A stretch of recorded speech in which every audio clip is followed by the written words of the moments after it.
بسم اللہ الرحمن الرحیم۔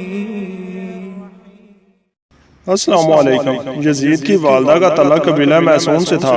جب 645 عیسوی میں یزید پیدا ہوا تو اس کی ماں میسون طلاق لے کر اپنے قبیلہ میں آ گئی۔ میسون قبیلہ ابھی نیا مسلمان ہوا تھا، جس کی وجہ سے ابھی تک عیسائیت کے رسم و رواج قبیلہ میں موجود تھے۔ اسی عیسائیت والے ماحول میں یزید کی پرورش ہوئی، تبھی تو مسیحیت کی تعلیمات یزید میں رچ بس گئیں۔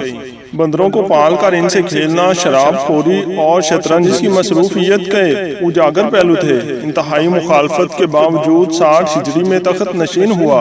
حکومت ملتے ہی یزید نے مدینے میں موجود گورنر عتبہ کو خط لکھا کہ ہر صورت عبداللہ بن زبیر، عبد الرحمن بن ابی بکر، عبداللہ بن عمر اور نواسہ رسول صلی اللہ علیہ وسلم سے ہر صورت میری بیعت لو۔ لیکن ان سب نے بیعت سے انکار کر دیا۔ یزید نے مدینے کے گورنر کو دوسرا خط لکھا تو گورنر مدینہ حضرت امام حسین کے پاس حاضر ہوا اور بتایا کہ یزید نے مجھے آپ سے زبردستی بیعت لینے کو کہا ہے۔ جب امام عالی مقام نے دیکھا کہ مدینے میں قتل و غارت اور فساد برپا ہو سکتا ہے تو آپ نے ہجرت شروع کر دی۔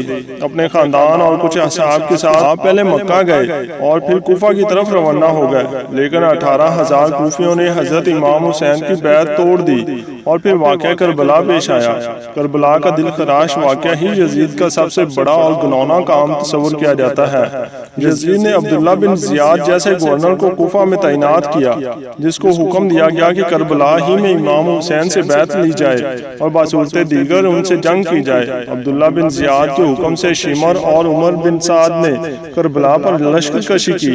نواسہ رسول اور ان کے 72 جانثاروں کو 3 دن تک پیاسا رکھ کر شہید کر دیا گیا۔ تاریخ کربلا ایسی دردناک ہے کہ بہت سے تاریخ دانوں نے اسے لکھتے لکھتے خون کے آنسو بہائے ہیں۔ ایسا ظلم کیا گیا کہ جس کی کوئی مثال نہیں ملتی۔ بچے، بوڑھے، جوان، یہاں تک کہ عورتوں کو بھی قیدی بنا دیا گیا۔ عورتیں بھی کوئی عام نہیں، وہ نبی جو وجہ کائنات ہیں، یہ انہی کی نواسیاں تھیں۔ اللہ اکبر۔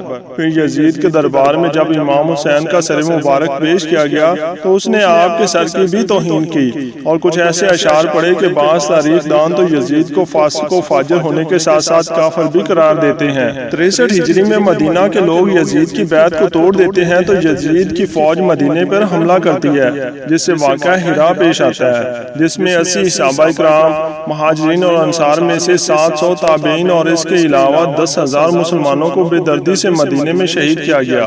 لیکن یہ بدبخت یہاں پر ہی نہ رکا اور مدینے کے بعد مکہ پر بھی حملہ کیا اور خانہ کعبہ کی عمارت پر بھی سنگباری کی گئی۔ بس پھر یزید کو دی گئی اللہ پاک کی مہلت ختم ہو گئی۔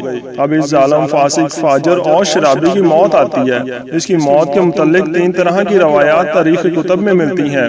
پہلی روایت تو یہ ہے کہ یزید ایک رومی نسل کی خوبصورت لڑکی کے عشق میں مبتلا ہو گیا۔ یزید نے اس لڑکی کو حاصل کرنے کے لیے ہر ممکن کوشش کی، یہاں تک کہ اس کے سارے خاندان کو بھی مروا دیا، لیکن پھر بھی وہ لڑکی یزید کے ہاتھ نہ آ سکی۔ وہ لڑکی جب بھی یزید کے دربار میں آتی تو قسم اٹھاتی کہ مر تو سکتی ہوں لیکن تمہاری نہیں ہو سکتی۔ ایک دن لڑکی کے دل میں آیا کہ وہ اپنے والدین کے قتل کا بدلہ لے۔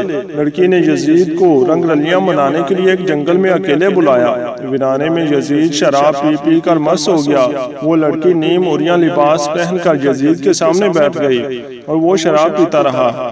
جب لڑکی نے دیکھا کہ یزید شراب میں چور ہو چکا ہے تو اس کو بستر پر لے آئی اور پھر مستیاں کرتے کرتے یزید کی گردن کاٹ دی۔ کئی دن تک یزید کی لاش وہاں جنگل میں ہی پڑی رہی، جس کو چیل کووں نے نوچ کھایا۔ ڈھونڈتے ڈھونڈتے یزید کی فوج وہاں پہنچی تو پھر انہوں نے اس کو دفنا دیا۔ یزید کی موت کی دوسری روایت یہ ہے کہ 64 ہجری میں یزید ایک انتہائی موذی بیماری میں مبتلا ہوا جس سے اس کی آنتیں جل گئی تھیں۔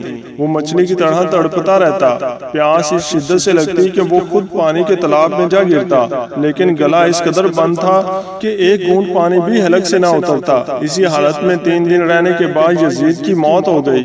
یزید کی موت کی تیسری روایت یہ ہے کہ چونکہ یزید بندر پالنے کا شوقین تھا اور اسی شوق نے اس کی جان لی۔ ایک دن یزید نے ایک بندر کو وحشی خچر پر بٹھا دیا اور خود اس کے پیچھے گھوڑا دوڑانے لگا۔ جنگل میں پہنچ کر گھوڑے نے نواسہ رسول کے قاتل کو اپنی پیٹھ سے گرا دیا اور یزید کا پاؤں گھوڑے کی رکاب میں پھنس گیا۔ وہ گھوڑا دوڑتا رہا اور یزید زمین پر گرتے گرتے اس کا سر ایک پتھر پر جا ٹکرایا، لیکن وہ گھوڑا نہ رکا یہاں تک کہ اس کا پورا جسم پامال ہونے لگا۔ یزید کی فوج نے جب یزید کی لاش کو دیکھا تو وہ کہنے لگے حسین ابن علی کے خون کی یہی سزا ہے۔ یزید صرف 3 برس اور 6 ماہ تک شرارت و خباثت کے ذریعے تخت پر قابض رہا اور پھر 39 سال کی عمر میں مر گیا۔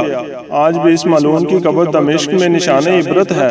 آخر میں دعا ہے کہ اللہ رب العزت ہم سب کو صحیح معنوں میں اور دکھاوے سے پاک، نبی پاک اور ان کی آل سے محبت عطا فرمائے، آمین یا رب العالمین۔